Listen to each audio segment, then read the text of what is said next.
We're in the gate, and they're off. Empire Warrior with a host of pursuers immediately. Here's Cultural, even faster, and takes the lead. Toppers at Seaside now second. Then Run a Booty Run. Can you hear me knocking? Empire Warriors on the outside into fourth. Grand Senor Del Oro, followed by Chasin' a Dollar. A gap of 3 back to Exalted Ruler. And slow starting Kirsting Court is the distant trailer. It is Cultural heading to the 3/8 pole. Has a 3-length lead. Toppers at Seaside trying to close in second. Gap of 4 back to Empire Warrior by himself in third. Chasing a Dollar moves up a bit in fourth. Then a retreating Run a Booty Run down on the inside. Exalted Ruler and Grand Senor Del Oro are next as they reach the top of the stretch. Cultural, narrow lead, trying to open up again. Has it by 3 lengths with another gear. In second, Toppers at Seaside. Empire Warrior Chasing a Dollar making headway at the rail. A 16 to go. And Cultural is still full of run. And Cultural ran them off their feet to score by 3. Second to Toppers at Seaside in front of Empire Warrior third. And Chasing a Dollar ran fourth.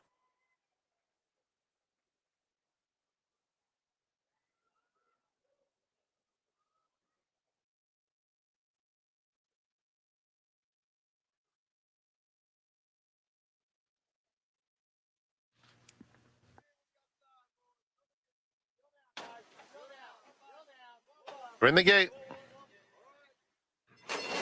And they're off. Stumble from Madame Secretary, who did recover and will go and vie for the lead along with Justice Fancy, who's a little bit quicker, and Marula in between them. Lolo La Plume 4 wide, as several of them showing early pace, leaving Giggle Giggle at the back of the field.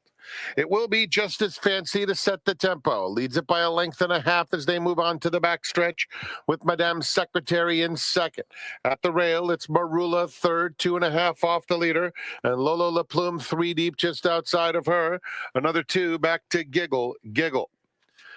They come to the 5/8 pole, and it's Flavian Pratt and Justice Fancy controlling the pace, leading by about a length. Over Madame Secretary, a clear-cut second. Then Marula and Lolo La Plume sharing third. Giggle Giggle has been at the back throughout, coming to the half-mile pole. And just as Fancy, a length and a half now to Madame Secretary. Lolo La Plume is called on, hard-ridden on the outside, clearly into third. Marula fourth now with 4 to make up, 3 in front of Giggle Giggle. 3 furlongs left for Justice Fancy, maintaining a comfortable lead on Madame Secretary, who's pushed along again in second.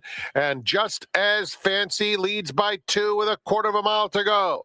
Lolo La Plume is in third, and then Marula, they're at the top of the stretch, and just as Fancy has built up a 3-length lead.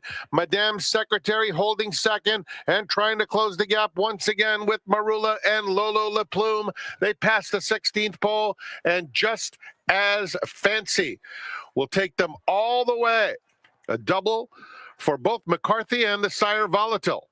Second to Madame Secretary. Lolo La Plume finished third.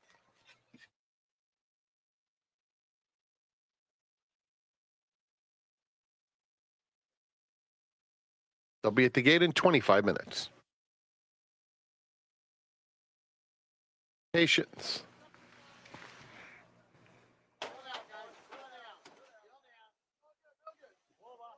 We're in the gate. And they're off. Dancing with Maxine is quick, but Have Patience much faster and sprints away in the opening furlong. Here's Pondicherry coming through on the inside, and Thirst for Passion will settle in third. Then Practical Dazzle, who's 4 off the pace, in fourth. Dancing with Maxine, who broke well, is next, followed by Coiffeur, and Coconut Girl is at the back. It's Have Patience with a 2-length lead into the far turn. Pondicherry is next. Practical Dazzle revving up on the outside now to take the second spot, and coming after Have Patience around the far turn. Thirst for Passion in between rivals. Here's Dancing with Maxine trying to get into it and making headway with the red cap on the outside, claiming third. Another 4 back to Coconut Girl. turning for home. Practical Dazzle on the outside. Has to fend off Dancing with Maxine. And Have Patience not done along the inside. They're inside the 8th pole. And Dancing with Maxine is right up to Practical Dazzle. These two head and head with Have Patience. Have Patience. Dancing with Maxine. Practical Dazzle. Here is the line. Photo finish. It's close. Dancing with Maxine. Have Patience, Practical Dazzle third, and then Thirst for Passion.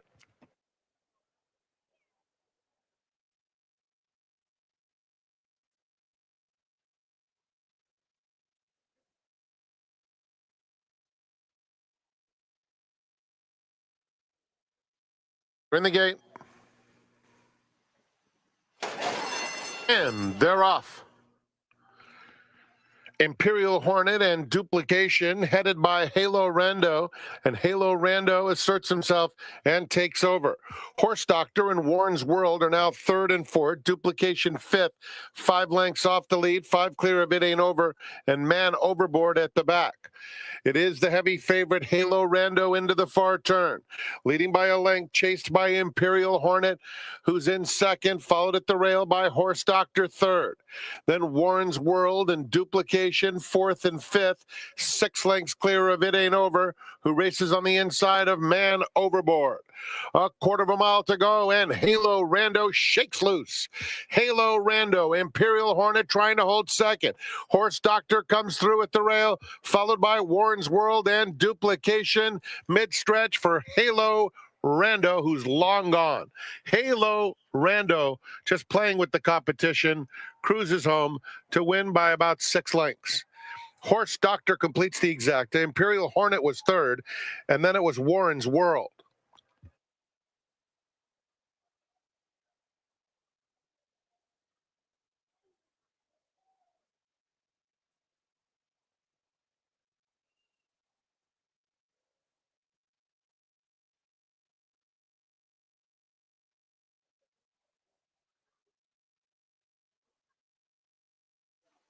Going deep.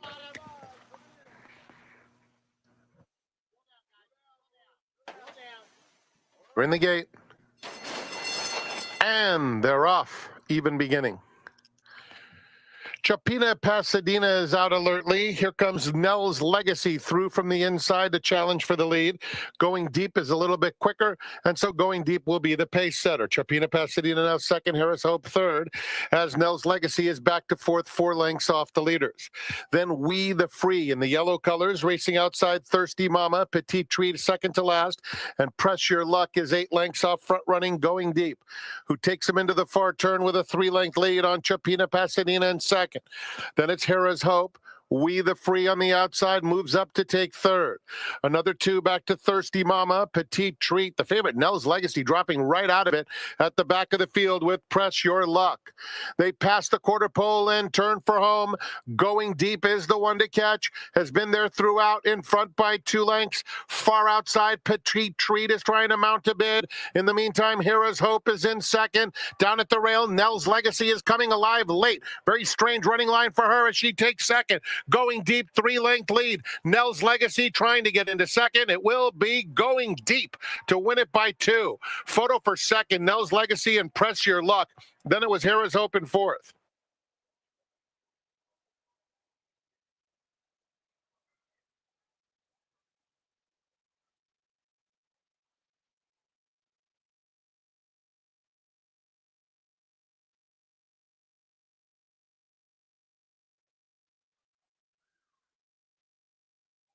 Prayer. Going in.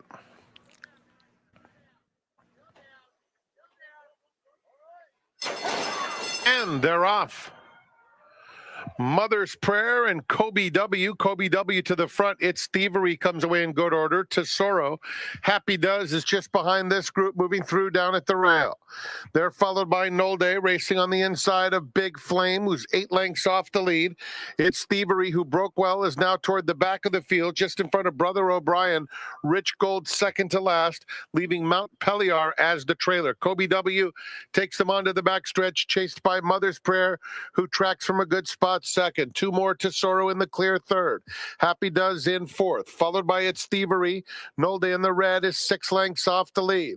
It's another two back to Big Flame, who races just inside of Rich Gold.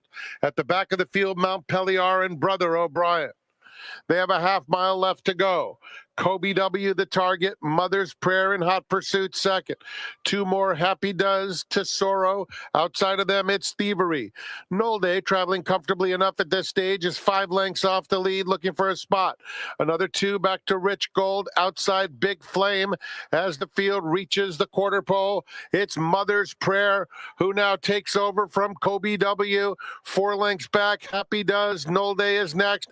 A wide bid from Rich Gold with 8 to make up at the top of the stretch, where Mother's Prayer has built up a 3-length lead. Nolde chasing with determination, trying to close the gap inside the final 10 seconds. Mother's Prayer, though, has something to say about that, and Mother's Prayer is long gone.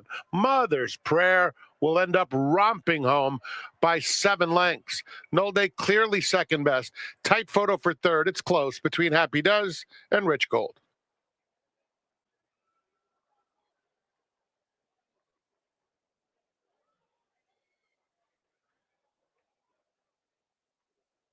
Yamava Resort and Casino at San Manuel as your destination for gaming excitement. Enjoy 2 floors of the most slots in the West, more than 7,200. Glacier Rim will complete the lineup. We're in the gate. And they're off. Little bobble out of the gate for She's Misbehaving. It's a quick start for Sassy Prance-a-Lot. Nida is up close and Proof of Jazz outside of them. They're followed by Lady Montclair, who will get the perfect spot in fourth. Miss Club Cali is next. Followed two back by Ashley's Sandcastle, who's 7 or 8 lengths off the speed. Down at the rail, Draw Me, She's Misbehaving in between horses, and Glacier Rim outside of that pair. A battle has ensued between Nida and Proof of Jazz, and they've sped 8 lengths clear. Sassy Prance-a-Lot could not ask for a better trip in third. Another 4 back to Lady Montclair fourth. And then comes Miss Club Cali, 3 lengths clear of Ashley's Sandcastle. Glacial Rim is next. Down at the rail comes Draw Me, and She's Misbehaving is last. Less than a half mile to go. And it is Proof of Jazz and Nida, but they're now only 3 in front. Sassy Prance-a-Lot and Kyle Frey coming after them in third. Miss Club Cali fourth. Lady Montclair is under a little bit of pressure between horses. Ashley's Sandcastle moving through, but having to steady off horses' heels. And here She's Misbehaving, who was so far back, suddenly third with a quarter of a mile to go. Ms. Club Cali gets the jump. On the outside, She's Misbehaving in the white blinkers, and Sassy Prance-a-Lot along the rail. Sassy Prance-a-Lot just in front with a furlong left to go. Behind them, Lady Montclair trying to slip through horses. 16th pole, Lady Montclair finds the narrowest of seams in between horses and comes to get the lead late. Another brilliant ride from Flavian Pratt to make the difference. As Lady Montclair beat Sassy Prance-a-Lot, it was a blanket for third. Among those closing, Ashley Sandcastle and Glacier Rim.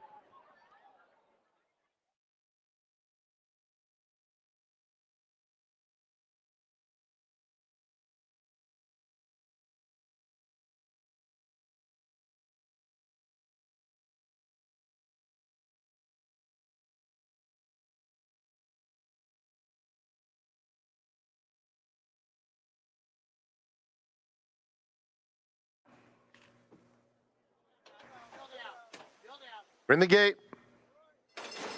And they're off. Roll On Big Joe, For All Mankind, Positivity, and now here's Slider. And so Slider and Roll On Big Joe, the two favorites, go at it from the start, and they've pulled 3 lengths clear. For All Mankind third, Positivity fourth. Another 2 back to Agency on the outside of Mission Beach. They head toward the half-mile pole, and it's Slider just in front, pressed by Roll On Big Joe. 3 lengths back, For All Mankind in third. Positivity still fourth, 5 off the lead. Then Mission Beach and Agency.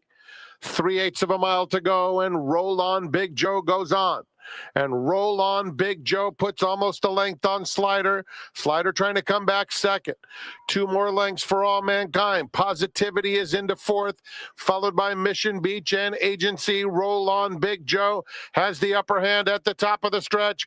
Slider hugs the rail in second. 3 lengths back for All Mankind's had a good trip, trying to bear down on Roll On Big Joe. Roll On Big Joe is asked to finish the job, leads 3/4 of a length to Slider, and For All Mankind is trying hard down the center. Roll On Big Joe, For All Mankind. Roll On Big Joe proves best. For All Mankind was second, Slider third, Positivity fourth.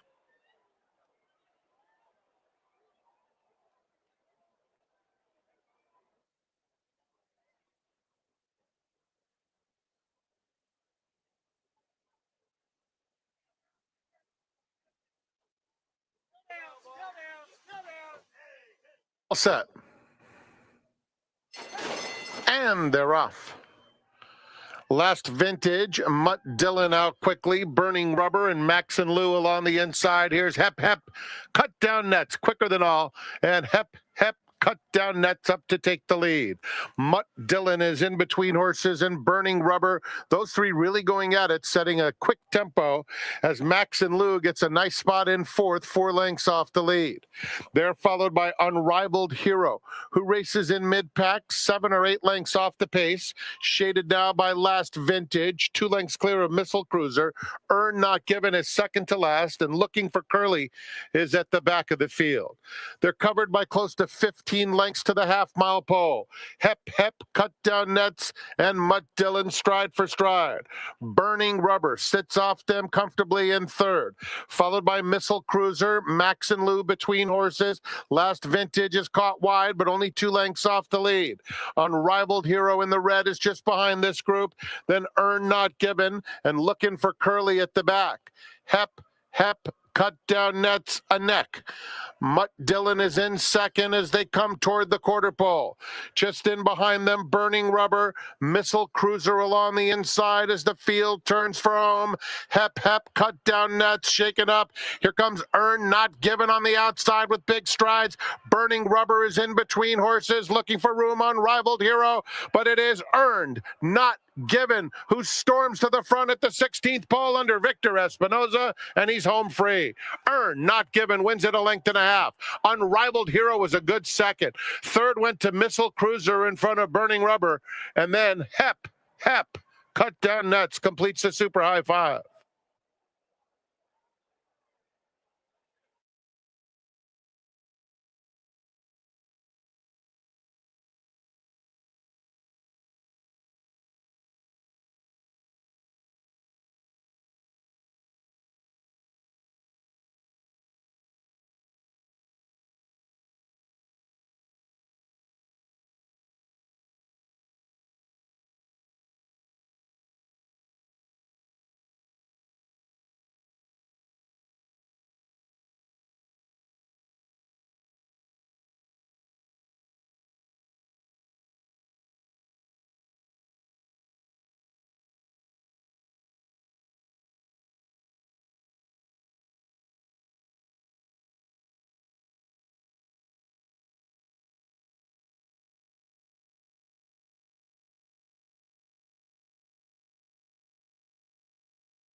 Hi, everybody. Sanita has a very special 10-race card today to hopefully make it a fun Saturday afternoon for you.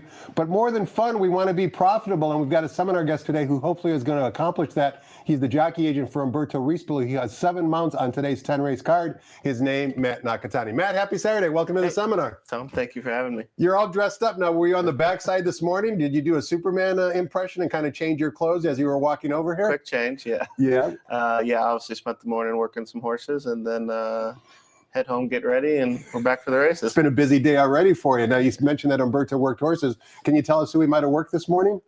He worked only 2 this morning. He worked actually a horse that we actually just won the Hollywood Derby on, Grade 1 at Del Mar, Formidable Man. For Michael McCarthy? For Michael McCarthy. Yeah, I believe he's off to the Pegasus Turf. Okay, you're going to be busy at Gulfstream Park that particular Saturday. You've also got Johannes going there. Johannes' plan right now is to be there, so we're hoping for big things. Who else worked today that Umberto? You mentioned he worked 2. Who was the other one, if you recall? He worked another horse just early this morning. Just the horse. Just an everyday horse. Does Umberto you typically work in the mornings? In other words, does he exercise horses almost on a daily basis? I wouldn't say daily, but 3-4 days a week we're probably out there working horses. Obviously it's a big part of the game to get them ready for their race, and obviously getting to know them in the morning plays a huge part of it. We know a lot of jockeys are very into their physical exercise regime. Victor Espinoza, Lafitte Pincay come to mind. A couple of guys who, Mike Smith, work out day in, day out. They're always busy, active. Is Umberto the same type of way? Is he always kind of like trying to stay fit, whether it's on a horse in the morning or maybe just working out and then coming back in the afternoons? Like what's his physical exercise activity like? Absolutely. I mean, he's probably one of the stronger riders in the room. So obviously the big thing for him is to keep his weight down. With that, muscle comes heavy weight. Of course. So with that being said, he's pretty active, obviously. I would say every day he's usually out there doing something, whether it's in the gym or outside. I think he's out running the track right now.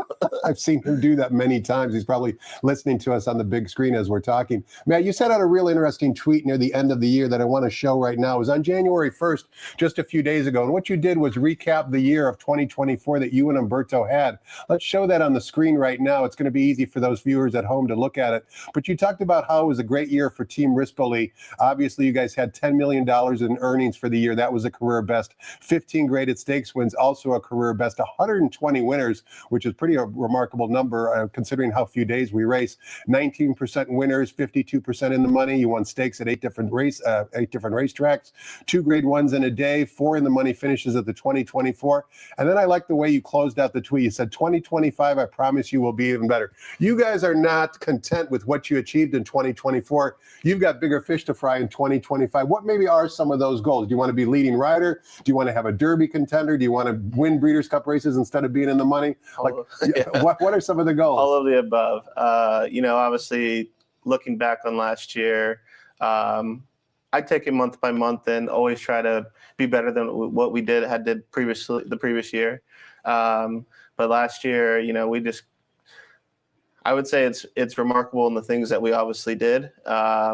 We won a lot of races around the country, and we fell short in a couple Breeders' Cup races, which were heartbreaking at the same time. But it just kind of gives you that excitement for next year, saying we got unfinished business and we're ready to come back even stronger next year. Well, one of your biggest meal tickets was Johannes, who's undefeated on the San Anita Turf Course, finished second in the Breeders' Cup Mile. Let's take a look at Johannes' victory in the San Gabriel Stakes on opening day here at San Anita. We'll pick them up at the quarter pole. Watch Umberto Rispoli on number 4, Johannes. He barely moves a muscle as they come down the lane. Let's listen to Frank Miramati describe the action. SEAL team in between horses. Mi Hermano Ramon running a big race. Johannes swings to the outside. Cabo Spirit is down at the rail. They're a furlong from the finish, and Johannes, very confidently handled on the outside, has cruised up to SEAL team and Mi Hermano Ramon. It's Johannes taking care of business. Johannes, sired by Nyquist, and of course the first horse that the owners ever actually raced. The mare is obviously a foundation mare. Now, what a cool horse! I mean, does it kind of send shivers up your spine when you watch a replay, just knowing how talented that horse is? Trust me, every time he gets to race day, it's the anxiety and the nervousness all day long until his race is there. He's a special horse, and it just I don't know what's to Some come. horses just got it, right? Some horses just have it. Yeah, he is the serious racehorse, and obviously we're very thankful to be able to ride a horse like him. We talked earlier, Matt, about perhaps Pegasus World Cup Day being a big day for you because there's a lot of horses going from Southern California down to Gulfstream Park. Are you on the phone already with some of the Gulfstream Park trainers telling them, hey, look, Umberto's going to be in town. Let me ride some horses. I mean, that's difficult for you to crack that, Yeah, it's always tough when you travel, obviously, because we don't have the connections at their home racetracks. Yeah. But obviously a main part of my job is to find the mounts and find the right mounts for him. And let's see, you never know. Let's see, it's a big day. And obviously we want to come home with a couple wins if we can, and hopefully take down the big one. We'll see if Matt Nakatani can give us a couple of winners on today's card. He's done the homework. As I mentioned, his jockey, Umberto Rispoli, ran 7 of the 10 races today. We've got 2 graded stakes races on the card as well. Before we do any of that, though, however, let's toss the microphone over to track announcer Frank Miramati and get the early changes on today's card here at the Great Race Place.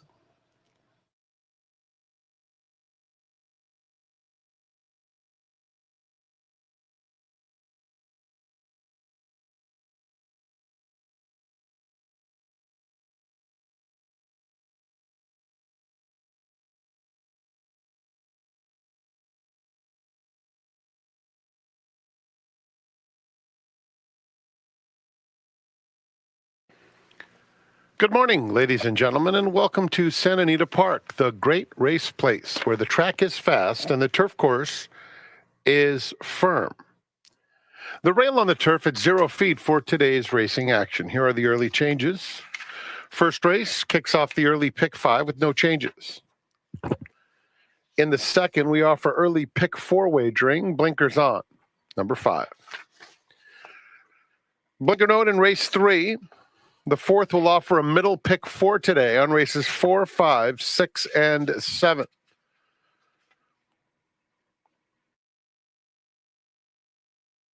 Fifth is the Grade 2 San Vicente Stakes. The start of the $2 pick 6. Race 6, scratch number 13, Cohart. $3 all-turf pick 3 starts here, as does the late pick 5. In the 7th, start of the late pick 4, no scratches or jockey changes. In the 8th, scratch number 9, Blazing Pemmy. Note that number 13, Jetivator, does draw in and runs. Number 14, Kerry Gold, is scratched. And the jockey for number 11, Prince Prancelot, will now be Kyle Frey. Kyle Frey rides number 11 as Maldonado opts for number 13. In the 9th, the Grade 3 Las Flores Stakes, scratch number 2, Anywho. Scratch number 4, Pushiness. 2 and 4 out of the 9th. And in the 10th, scratch number 13, Calm Sea. The $5 late double starts with race number 9. And in the 10th race, we offer Super High 5 wagering. The Super High 5 is offered strictly on the last race each day. Enjoy your afternoon here at Santa Anita Park. Early start of 11:30 a.m., which is 58 minutes away. Now we go back to Quigley's Corner. His special guest today, Matt Nakatani, agent for Umberto Rispoli, and the son of Hall of Famer Corey Nakatani.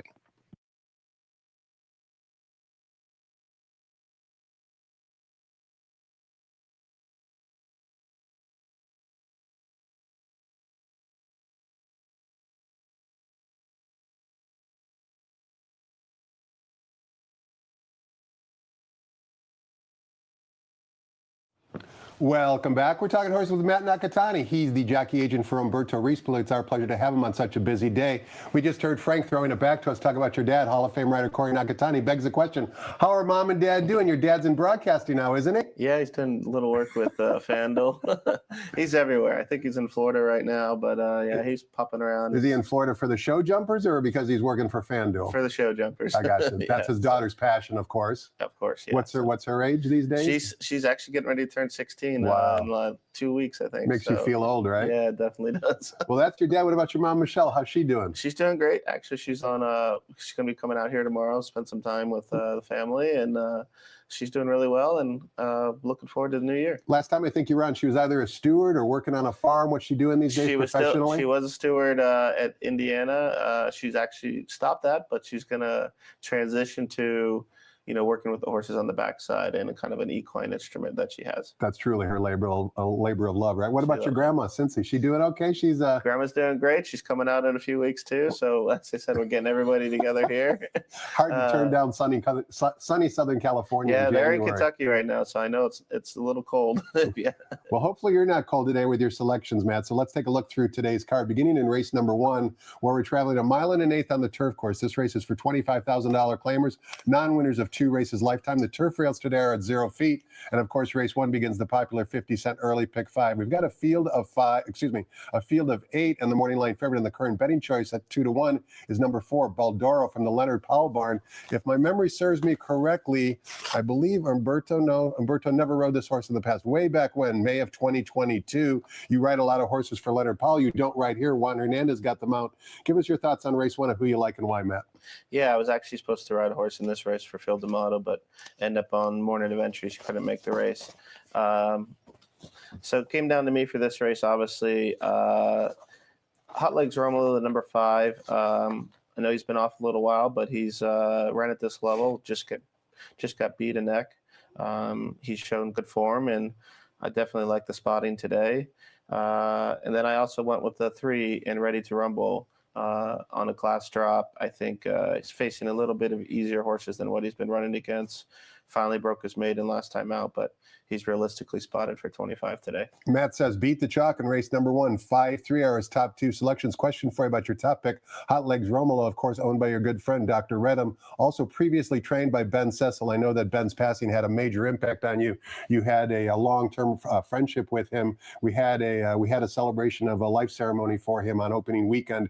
His passing certainly leaves a void in the training ranks because he was really a noble young man. Yes, he was. Not only was he a great trainer, but he was a great human being, first and foremost. So the horses kind of got moved around from Ben's barn, but obviously we're looking for good things coming here to next year.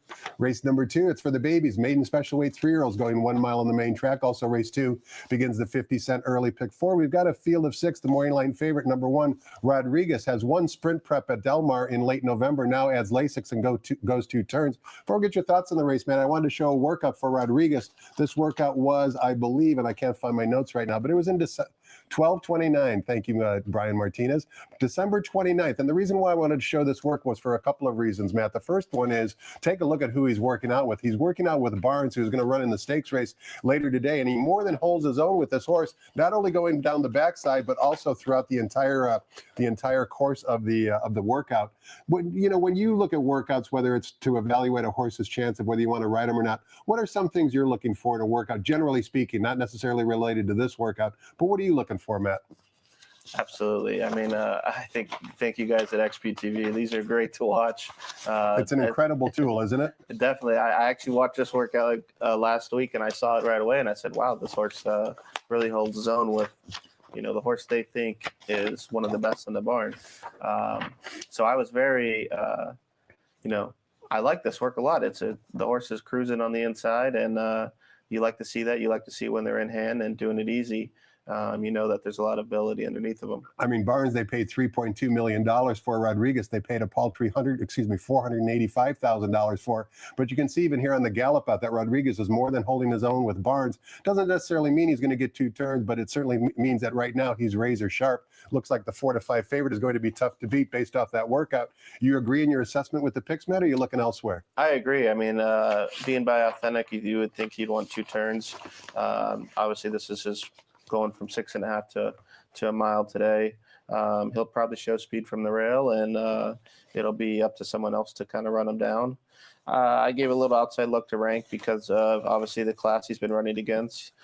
He's been running another horse that I ride, Journalism, who's very, very talented in his own right. Also from the Michael McCarthy barn. And he's been chasing him around there and keeping close. So I expect them to run 1-2. Before Journalism debut, did you guys have a sneaky suspicion that he might be one of the better 3-year-olds in Southern California?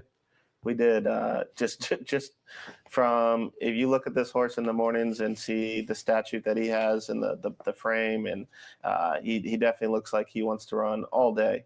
And that's what we said before he debuted. We knew the race was too short going 6, and we said, I can't wait to see this guy get 2 turns. And provenly so, in this next 2 starts, he won both. Sky's the limit, certainly, as we look forward to both the Santa Anita Derby and ultimately the Kentucky Derby, with journalism and many other talented 3-year-olds based right here at Santa Anita. Let's turn the page, Matt. Take a look at race number 3. Again, we're going 1 mile on the main track, this time for $16,000 claimers, non-winners of 2 races lifetime. We've got a field of 7. Number 2, Duran, is the 2-1 morning line favorite. Number 6, Thrust, is a first-time gelding. Give us your thoughts on race 3. This is obviously bottom of the barrel with some of these horses. They're hard-knocking claimers, looking for their second lifetime win. I went to the 5, Be Punctual, just necessarily class drop. I know he's doing well. He's a quirky horse in the mornings and in the afternoons. If he's able to put it all together today, I think I expect him to be right there. You also you give a little bit of love to number 7, who is Light the Beam. Jamie Thomas, shipping down from Northern California. He's more than a competent trainer. What'd you like about this Northern California invader? Yeah, just based on the numbers he's been running, he's definitely got the ability. When he routed 2 back, he got beat 3/4 of a length to a decent horse, Maximum Capacity, who was down here in Southern California for a little while. So a little bit of familiarity with that form. But yeah, I definitely expect him to run well today. You mentioned the numbers or the speed figures for Light the Beam, and I just have a question for you when it comes to being a jockey agent. How do you use speed figures, whether it's Thorograph, Ragozin, or Bayer speed figures, to kind of evaluate what horses you might want to ride in the future?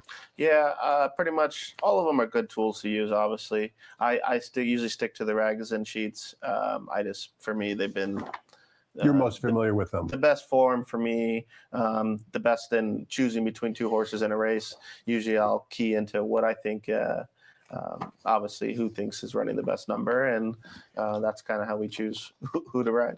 You went to school at the University of Louisville. You actually played on their football team as the field goal kicker, but you made your way back to the racetrack. Was the deal with your dad to go to school, maybe get out of the racetrack profession, and then the bug still caught you and you came back? Yeah, it was definitely not to be at the racetrack. I remember getting out of school, and I actually wanted to be a sports agent, but on the football side, and that would have taken law school and getting to know different connections in the, obviously the NFL.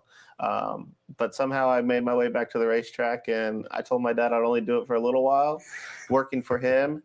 And then I think this is going to be starting my 9th year now, so I haven't left yet. Time flies when you're having fun, that's for sure. Do you think having a Hall of Fame rider as a dad helped you become a jockey agent? And I'll explain that question a little bit more. Of course, you knew your dad not only on the racetrack, but at home and behind the scenes. You know the different ups and downs that jockeys have to endure because they really have to ply their trade 365 days a year. They're the only athletes that have to be on their game year long. Do you think that helped you become a better agent, knowing what your dad went through?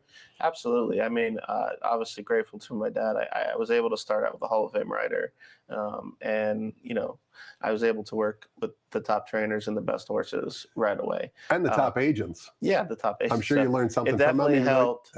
It definitely helped right away. But seeing the lifestyle that he had, as obviously growing up as a kid, he never had a vacation. He never had time off. He never, from what I can remember, we never went, out of town because it's always the next horse or the next, what's next. And it never ends. It never ends. It goes from, all year we work towards the Breeders' Cup. And as soon as the Breeders' Cup turns a page, it's opening day at Santa Anita. And it transitions to finding your Kentucky Derby horse to, finding into the middle part of the year with all the big races around the country.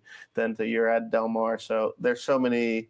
It's like you never have a break. Needless to say, though, it's a labor of love. When you're working 365 days a year, you better love your job. And now that you've done it for 9 years, it's safe to say you do love your job. Absolutely. I mean, I would say there's nothing like having a passion for horse racing, but at the same time,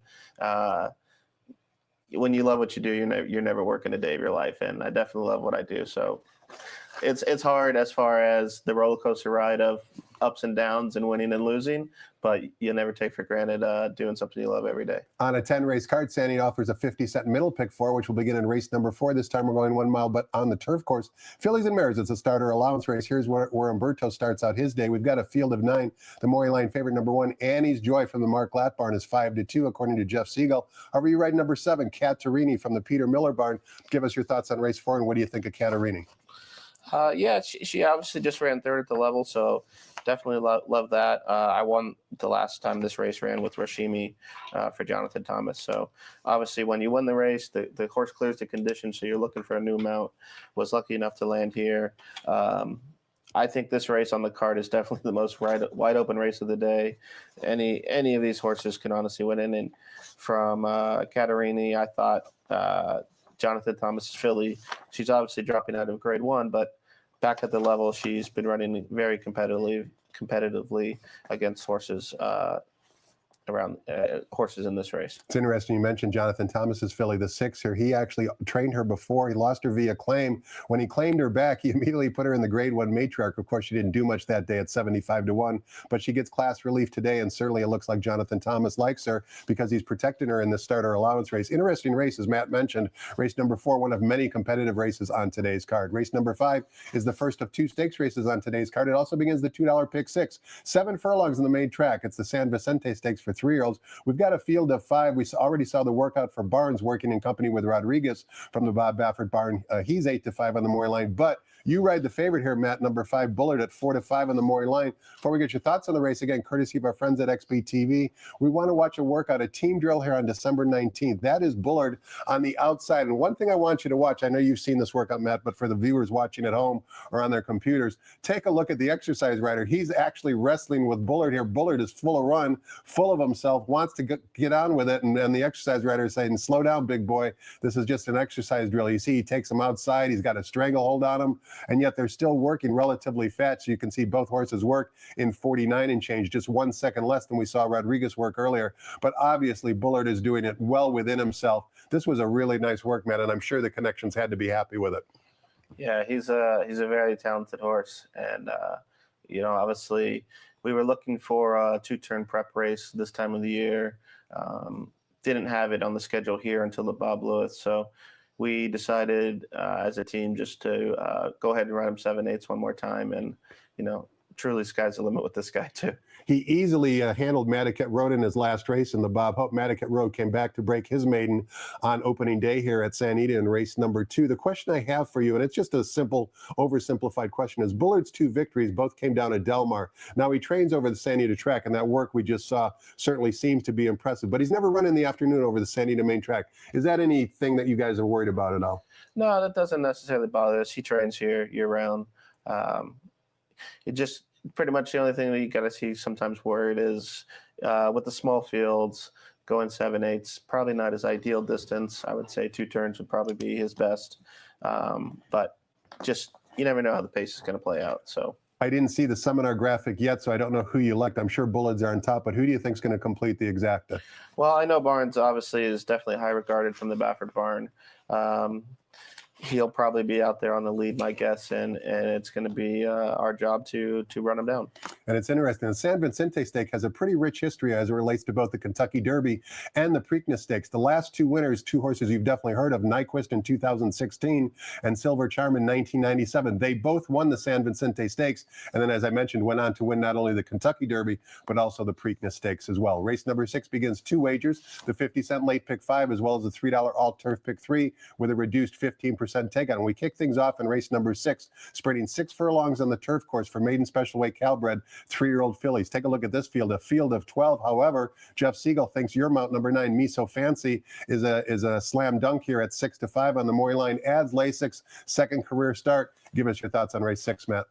Yeah, obviously she had a first time out. It was she ran a terrific race, just got barely beat second beat in the neck. I think with these type of fillies, maiden Calbreds, 2-year-olds now turning 3, the experience definitely helps. So she's had a race over her belt. she should be pretty tough today. And you also like, if I'm looking at the graphic correctly, number 3, Orange Thunder, who is from the Craig Lewis barn, a relatively talented daughter of Clubhouse Red. What'd you like about her adding Lasix and blinkers? I just like that her 2 sprint races were her best races, so she's obviously cutting back to a sprint today from going around the ground last time. She's run second and third. She got beat by 2 nice fillies, so she should be coming running on late. We're only on about day 7 of the early Classic winter meet, and already on my seminar show, Matt, I've had at least 2 handicappers say Umberto Rispoli is the best turf rider in the room. Why do you think Umberto excels so well on turf? He's very smart. I would say that's first and foremost. He definitely studies his races. He always comes out there with a plan A, B, sometimes even C, and he's obviously ridden around the world. He's ridden, I would say, maybe at some of Hong Kong certainly comes to mind. Probably one of the best turf racing in the world, and from France and Italy. So he just gets it. Some guys, I would say, they got to be patient. You got to save ground. The guys that aren't afraid to ride on the fence, and he does all that. I think the best in the country. So we're very fortunate to obviously be termed best grass rider, but I also know it really bothers him when people call him the best turf rider because he's a good dirt rider too. And he also respects Frankie Dettori tremendously. He grew up basically idolizing Frankie Dettori. You can see that whenever they're coming down to the wire together. I mean, he respects Frankie's ability. Oh, absolutely. I know. It's been his idol from the day he started. So it's pretty cool to see them. He's always showed me a picture back when I think he was 16 years old and Frankie was in the prime of his career and riding against each other to now, good question. How many years he's been riding? Maybe 20-something years. 20-something years later, They're still riding against each other. So, as an outside observer looking in, and I spent a lot of time in the paddock, one characteristic I think that's very unique, or maybe more unique than most jockeys, is Umberto's competitive spirit. He hates to lose. He's got to be a handful when he loses a race, both with you and his wife and everybody else, because he is so competitive. Yeah. Maybe he's the same way whenever he plays chess or basketball, but on the racetrack, he is just so competitive. It's kind of mind-blowing. Yeah, to be honest, I love it because we're both competitive people, and when we don't win a race, you don't want to talk to either one of us. So from that standpoint, I love how competitive he is, and he always wants more. He always wants to do more. Kind of determined back to last year, we had a great year and it was just one of his career best years, but I honestly think we can do better this year. Of course, both you and he think that, and certainly shows with the hard work and dedication you guys both put into your trade. Race number 7 begins the 50-cent late pick 4. Once again, we're going 1 mile on the main track. It's an allowance optional claiming race. Non-winners of one other than. We've got a field of 7. Eagles Flight, the half-brother to Flightline, is in this race. 1 career start, 1 victory. Haven't seen him since May. Even money on the morning line. Umberto Rispoli, your jock in the saddle. Flavian Pratt, his normal rider, is in Oaklawn Park to ride in the Southwest Stakes. Before we get your thoughts on the race, Matt, we want to watch a workout for Eagles Flight, see how he's doing coming into this race. This was a gate drill back on December 12th, and there's a couple of things I want you to watch in this particular drill. Obviously, he's got a lot of speed, and you'll see that on display going down the backside. The other thing you can currently see, even though it's a little bit dark at the moment, is he's not wearing blinkers. Blinkers do go on today, but as late as December 12th, which is the date of this workout, he was not in blinkers, and you can see he's doing it very well within himself. He's going to go basically 111, 113 flat out of the gate, which was more than a great workout. He's got the pedigree, he's got the ability. We haven't seen him, like I said, since Memorial Day weekend. He's going 2 turns off the layoff. That's what I see in the paper. What do you know as far as what he's doing coming into this race? As far from Sadler and his team, everything's been going. Is that Juan Leiva in the saddle for the? I believe that's Flavian Pratt. Okay. I believe. Okay. Not 100% sure, but it looks like him.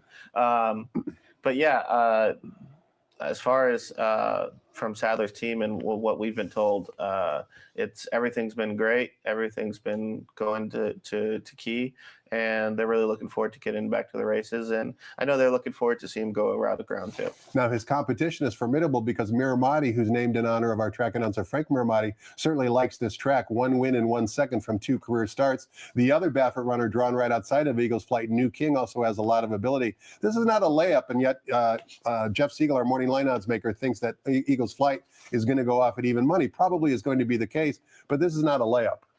Yeah, for sure. Obviously, he's got the name, he's got the pedigree, and that's probably what the price you're going to see on Yeah, him. and expectations are high. Make no mistake about it. Yeah. But Um, you agree with me that New King probably is his biggest danger. I would say New King is probably his biggest danger. He just got the recency of a race, obviously, about a month ago back at Los Al, broke his maiden in fine fashion. So it's going to come down to, I think, obviously the pace of the race. And if they're really flying out there, you'll see us in the pocket, and we'll look forward to running them down. And just one other note in race number 7, Invigorated is the horse we saw working earlier with Bullard in the workout video we showed, courtesy of xbtv.com. So certainly Invigorated kind of held his own with Bullard, but it's an interesting placement going turf to dirt for trainer Michael McCarthy. Race number 8 begins at $3 late pick 3, also with the reduced 15% takeout. Once again, we're sprinting 6 furlongs in the turf course for Calbred, allowance optional claiming types, non-winners of 1 other than. Scratch the 9. That means number 13, Jetivator, does draw into the race. However, number 14, Kerry Gold, has been declared out of the race. Really big field here as well. Number 1, Double Jab, is the 3-1 morning line favorite. To me, this was the most interesting mount that you had on the card, Matt. Number 8, Piper's Causeway for Jesus Uranga, a Los Alamitos trainer who, at least in the last couple of years, you have not ridden for. How did you come about getting this mount on number 8, Piper's Causeway? Through one of my friends. Is it Nick Hines? Nick Hines. Okay. Yeah, Nick Hines reached out to me and said, just trust in me, and I think I got a really live horse for you to ride. And, obviously when people you respect in this game, and when they give you a call, you listen, obviously I listened to Nick, and he gave me his spiel, and I told him I trust him. So, obviously he's realistically spotted. He's ran at this level before. He just got beat at Del Mar.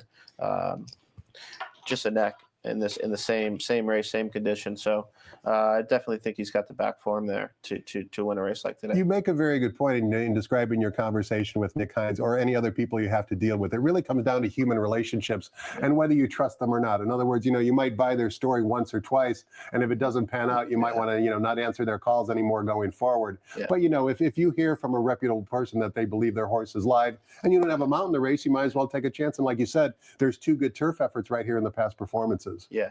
Yeah. Especially what, I get a lot of calls obviously from trainers and they want you to ride their horse because of obviously how talented Umberto is.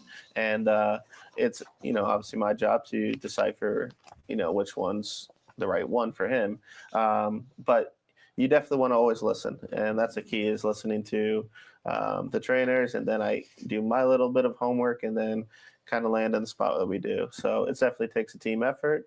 Umberto's a big part of that team too, bouncing different ideas and different things off of him. So we have a great communication between each other. So that really helps when it comes to race day. Race number 9 is our second stakes race on today's card. It's the Grade 3 Las Flores for fillies and mares traveling 6 furlongs on the main track. It also begins the $5 late daily double, once again with a reduced 15% takeout. 2 scratches, including the mount you had in here, Matt. Number 2, Anyhue, and number 4, Pushing Us, have both been declared out of the race. Probably one of the reasons why, leaving us with a field of 5, is because they don't believe they can beat number 6, Pleasant, who's 3-5 on the morning line. 5-year-old mare who just has 5 career starts, but her last effort was dynamite. Give us your thoughts on race 9. Yeah, I mean, for her to run third in the Breeders' Cup, filly and mare sprint, was definitely a huge effort. She's coming back. She's got good spacing. I know it's not always great to see the Breeders' Cup horses when they run back in their first start, but I think today, obviously in this field, she just towers over her friends, and she's got a great outside post, and she should be sitting right there tracking the leader, if not on the lead, and she'll be tough to beat. And Richie, we haven't seen since June of 2024, coming back off the layoff for trainer Bob Baffert. Blinkers go off, Kaz Kamur in the saddle. This horse was basically a tiger in Chile. We don't really know how she stacks up in North America, but you put her second in your selections. Yeah, just based off of, I know she's working well. You could see that in her pattern. Bob's usually tough to beat in these type of races. So with the big scratch of my filly. She was another speed filly. Bob's probably going to be out there 1-2 the whole way. We close out a very good card of 10 races in race number 10, offering $1 super high five wagering. Once again, traveling 1 mile the turf course for allowance optional claiming types, non-winners of 2 other than. Scratch the also eligible number 13, Calm Sea, will not compete. Still leaves us with a full field of 12. The morning line favorite, number 11, El Patente from the Dan Blacker barn, is the 3-1 morning line favorite. You ride number 2, Sarwar, for the Leonard Paul barn, 8-1 on the morning line. That's our type of price. 6-1, excuse me. That's our type of price. You rode this horse way back when in July of during the summer at Del Mar, but 10 for 16, first or second. This horse has a nose for the wire. Tell us who you like in race 10 and why, Matt. Yeah, Sarwar, he's definitely a hard knocker. It fits his condition perfectly. He's in for the tag today, so you can't complain at the level that he's running at. He's been running against pretty much these same horses all along.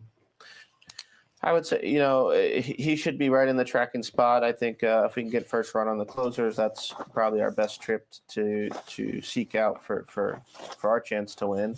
I'm definitely worried about the number 11, El Potente. He didn't draw the greatest of post, but the horses you could see always right there.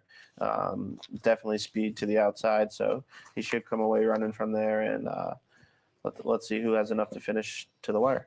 And El Potente's trainer, Dan Blacker, has certainly gotten off to a rock-solid start here at the beginning of the Winter Classic meet at San Diego. Man, I want to thank you so much for your time and insight today. You didn't need to do this, but you wanted to do it, and I really appreciate you coming on and explaining your relationship with Umberto. I believe I speak on behalf of all of us here at San Diego. We want to wish both of you guys nothing but the best of luck in 2025. You're both admirable for the game, and we love having you based here in Southern California. Thank you. I really appreciate that. Thanks to all of you for watching as well. One more reminder, by the way, the Coast to Coast Pick 5. You can't forget about that. The $1 wager with a low 15% takeout, offering races both from Santa Anita and Gulfstream Park every Saturday and Sunday. Today's Coast to Coast Pick 5 kicks off with Santa Anita race number 4, 1:02 p.m. Pacific time is first post for the Coast to Coast Pick 5. Make sure you get involved. Last Saturday, the $1 wager returned in excess of $4,000. That'll do it for today, everybody. Thanks so much for watching. Keep in mind, live racing resumes tomorrow, Sunday, here at Santa Anita. Again, 10 races, 11:30 a.m. post time. 92 horses on the program. Should be a great weekend of racing, everybody.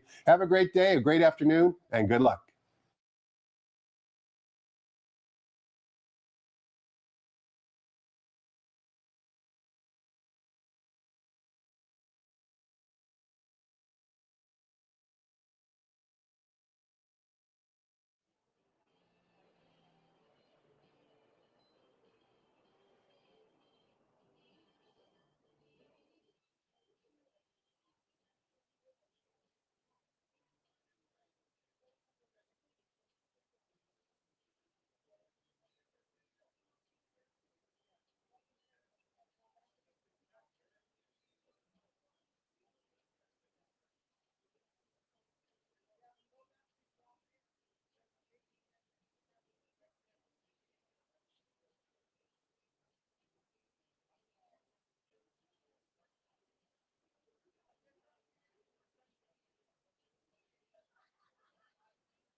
Ladies and gentlemen, please rise for our national anthem.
Good morning and welcome to Santa Anita Park. The track is fast, the turf is firm. The track conditions brought to you by John Deere. Here are the changes. First race, beginning of the early pick 5, has no program changes. No scratches or changes in race number 2. No scratches or jockey changes in race 3. The fourth race offers a middle pick 4 today on races 4 through 7. The fifth, the Grade 2 San Vicente Stakes, no changes. Start of the $2 pick 6. In the 6th, scratch number 13, Cohart, late pick 5 and $3 all-turf pick 3 start with race 6. Just a blinker note in the 7th. The 8th, scratch 9, Blazing Pemmy. Note that number 11, Prince Prancelot, the jockey, Kyle Frey.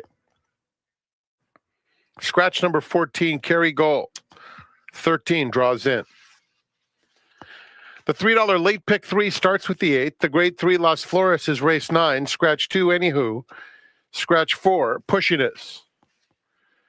And in the 10th, scratch number 13, Calm Sea. Super high 5 wagering on the 10th and only the 10th. 24 minutes to post for the opener at 11:30 a.m. Enjoy your day at Santa Anita Park.